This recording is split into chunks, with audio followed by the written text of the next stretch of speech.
Finally, after all these delays, I have reviewed every Canon Generation 2 Bionicle set. I've even collected cool memorabilia, such as posters and shirts. And now I must come up with the perfect joke that every Bionicle fan will understand.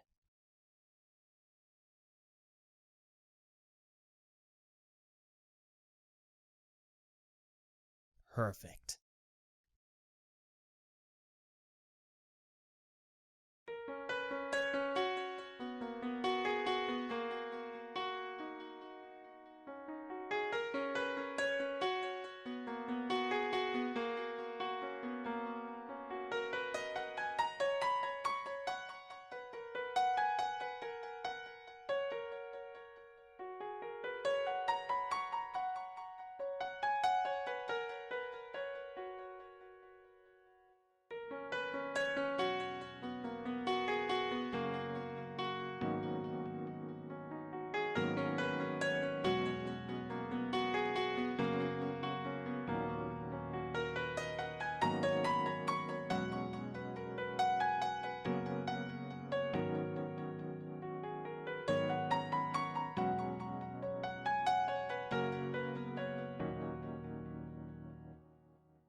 Hello everyone and welcome to the recent review. Today we're going to be looking over everything released for Generation 2. Now I would like to preface this by saying of course everything is my personal opinion, but I'm sure you guys get the gist by now. Regarding that total tally at the beginning there, that is counting a Gil in the latter half of Generation 2. However, his price, which I could not really find, he was kind of just free with the magazine, is not counted in the final price. So while the total number of sets does include him, that goes down by 1 if you don't consider him an official set. So there you go, there's that disclaimer. It does not count Makuta over there. So, okay, so here we have everything.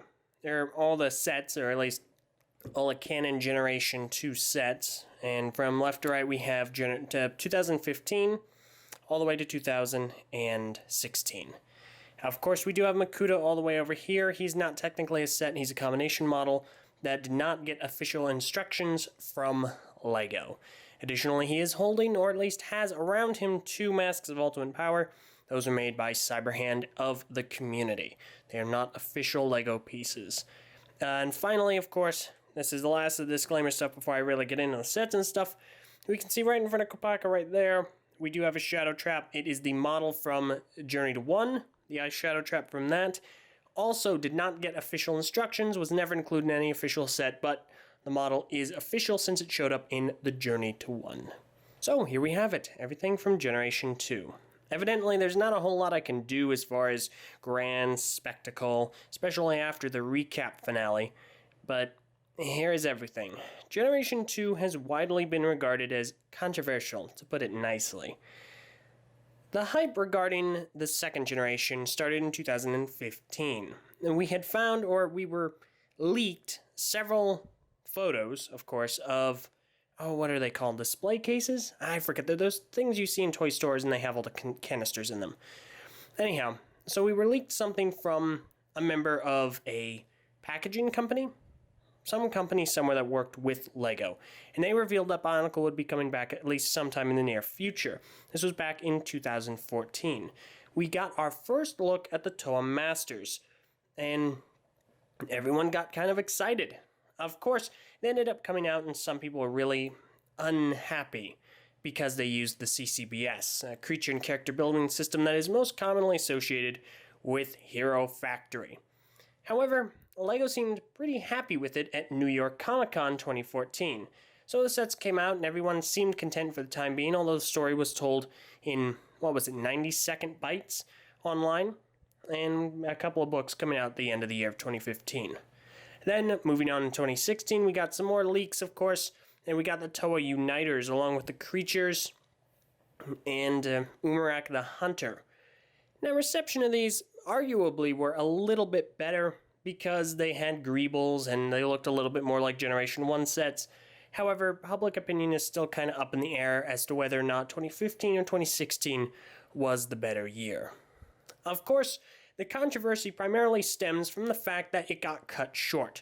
While we were promised, or at least while LEGO had told us they had planned for a 3-year run, we had only gotten 2 years. Because it was cut short, it was cancelled, and the Journey to One had to kind of really hastily wrap up the end. And of course, we never got instructions for the official form of Makuta. We additionally never got the Mask of Ultimate Power, and the status quo was kept quite a lot, except for the fact that Akimu was now awake. That was the only thing that really changed. So, community reception Generation 2 is mostly negative. As with Generation 1, the ending is controversial. Controversial, there we go, good job me. And people are not all that happy that it used CCBS. Of course, myself, personally, this is a personal opinion, I don't mind it. Of course, that is just me. A lot of people feel it's too reminiscent of Hero Factory, and some of the builds are either too basic, the sets are too expensive, and so on and so forth. Let's go ahead and delve a little bit deeper into the years and give them a closer look. Starting off with 2015. And here we have 2015. Now, 2015 had a lot of things going for it, primarily the fact that we saw the return of the original Toa. Now, here they were called the Masters, of course, the Masters of the Elements. We had Onua, Liwa, Pohatu, Tahu, Kopaka, and Gali. And they were accompanied by the Protectors. And, oh gosh, can I remember the names? Nope, not right now. It's really late and I can't remember a gosh darn single one of them, but I will later. But we had the Protector of Earth, Protector of Jungle, Protector of Stone, Protector of Fire, Protector of Ice, and the Protector of Water. Now, reception immediately to these were kind of mixed. See, the Masters were rather well received because a lot of people were quite happy that they were a somewhat perfect form or combination of form and function, being that they looked and proportioned fairly well, and they had functions without being too intrusive. Additionally, we also had some callbacks. The masks looked quite similar to their original Generation 1 counterparts, or at least the original Toa Mata masks. However, we also had weapons that did interesting things. Onua, whose hammer ended up being able to turn into claws. Liwa, whose axes turned into wings. Pohatu, his boomerangs could go on his feet, so he had that going. Tahu, his weapons could turn into a giant lava board. Kopaka could put his shield on his feet. And Gali had the fins. Her trident could go on her feet. So they did have that going for them. Now, on the negative side, people were not very happy that they used the CCBS, the Creature and Character Building System. A lot of folks believe that they look too similar to Hero Factory, with the smooth aesthetic. However, LEGO did try to make it more detailed with the 2015 add-on piece. Additionally, not a lot of folks are very happy at the price difference. As you see, Liwa, Pohatu, and Gali were all marked at $15, and Kopaka, Tahu, and Onua were at $20. Now, all the Protectors were a lot better. They were all an even $10.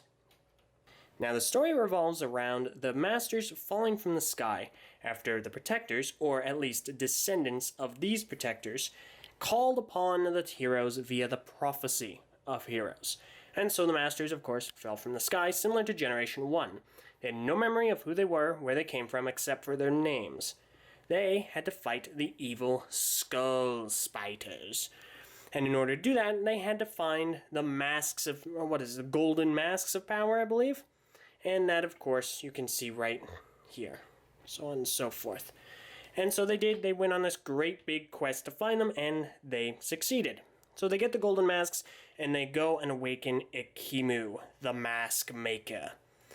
And they do that, and throughout all that quest to awaken him, they end up fighting the Skull villains. That's right, the ever so controversial second wave of 2015. Second half of 2015. We had Skull Basher, Skull Slicer, Skull Scorpio, Skull Grinder, Skull Warrior. Oh yeah, I forgot about Loss! Yeah, Loss was there, Lord of Skull Spiders. He was in the first half, and he had a mask that never showed up. The Golden Mask of Skull Spiders. You can see him back there. Yeah, okay. I believe I've talked enough about him. So anyhow, the Skull Villains came out, and the reception to those were definitely not as good as the Masters. Not a whole lot of people liked their builds, being very spindly, kind of unorthodox. The bright neon orange seemed to clash with a lot of color schemes. Some of them lacked some vital articulation, and some of them didn't have very good balance. So reception of them was not as good. Of course, they were the result of many memes, or the memes are the result of them, whichever one, you get the idea. Spooky, scary skull warriors, or skull creatures, or skull spiders, or however it goes. Anyhow, the Toa did end up beating them, and the day was saved, apparently.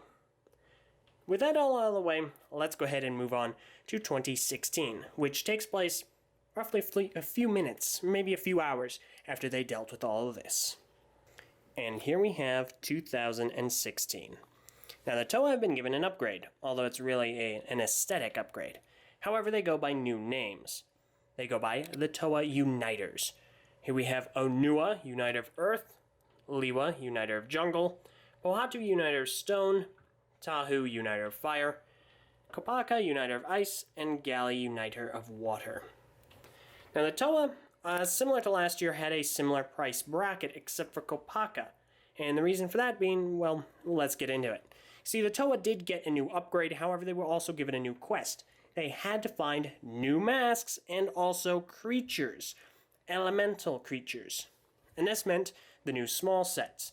We had Terak, the creature of Earth, Uxar, creature jungle, Ketar, creature of stone, Ekur, the creature of fire, Melum, a creature of ice, and, come on, I can do it, Akita, the creature of water. Yes, nailed it. Now, the creatures did come out separately from the Toa, also priced at $10, and all the Toa were priced similarly to last year, except for Kopaka, as Melum came in a box set with him. That means he was a little bit above the $20 price range. So the Toas, they set out on their quest, and they find the masks, and then they find the creatures.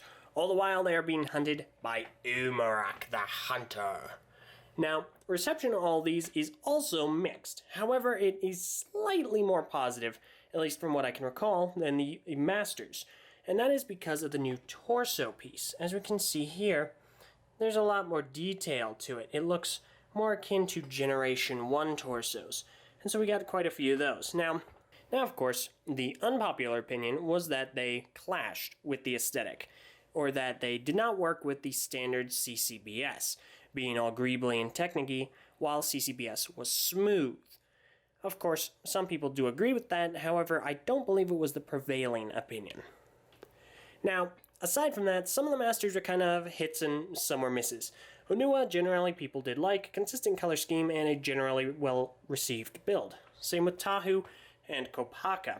The other three, however, got the short end of the stick. Liwa had massive arm articulation issues, Pohatu, color scheme related, and Gali, just mostly a downgrade from her prior form, being kind of unshapely, and the armor was oddly added.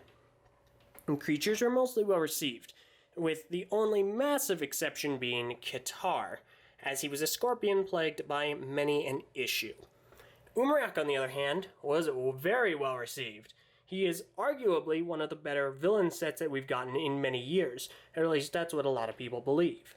So the Toa set out on their next quest to find the Valley of the Maze, the Maze of Control, and find the Mask of Control, which you can see, come on, just right over there. They set out to find it and destroy it, and that's what they needed the creatures for. Of course, Umarak, the hunter, got in their way quite a bit. Well, they get there, they find the mask, and before they can destroy it, Pohatu has a little hissy fit. Umarak takes Ketar, finds the mask, takes it, and gets the heck out of Dodge. Later on, becomes Umarak the Destroyer. And now we move on to the second part of 2016. And the beasts. We have Quake Beast, Umarak the Destroyer, Lava Beast, and Storm Beast. Now, the beasts are kind of interesting, as they are also mixed reception. Quake Beast is mostly negative. Not a whole lot of people like the fact that he had one really wonky arm, a lot of gaps, and a function which kind of sort of worked, but it was very floppy. Lava Beast was mostly positively received, having quite a unique build, really concise, well built. A lot of people really liked it, and the function seemed to work fairly alright. Storm Beast was kind of in the middle, having a bit of a mixed color scheme, but unique function. We also got the return of Akimu the Mask Maker. Now in the story, he sort of becomes the Toe of Light. Nobody's really too sure, but he's there. So in the story, a bunch of stuff happens. Giant volcano rises into the sky. Makuta over there tries to break out, and we'll get to him in a second. And just a whole bunch of shenanigans occur. In the end, the status quo is basically kept. If you want to know how it actually ended, I recommend going to check out Journey to One over on Netflix. The ending in and of itself is controversial, as, like I said, the status quo is kept. But that's not the only thing that happened. We never actually got a Makuta set. This is a combination model. Now, this is an official combo model, don't get me wrong, but I mean official in the fact that it shows up in the Journey to One, and LEGO did make it. However, they never released full instructions, only some deconstructed photos. And considering the folks that did do that, I do greatly appreciate you. However, it was up to the fans to make actual instructions, which we inevitably did. And that's how this model is constructed. We also did not get the Mask of Ultimate Power, the third and final great mask that we had seen from the start. Instead, these models are made by our one and only Cyberhan in the community. Spray painted black and gold. Finally, we did get a Gil, and he came in a polybag in a magazine that was exclusive, I believe, to Europe. And so you can see him here, he's very easy to make, and he's actually a nice addition to the Akimu set. However, people are still quite dismayed that we never got an official Makuta set, official Mask of Ultimate Power, or a different ending to this series.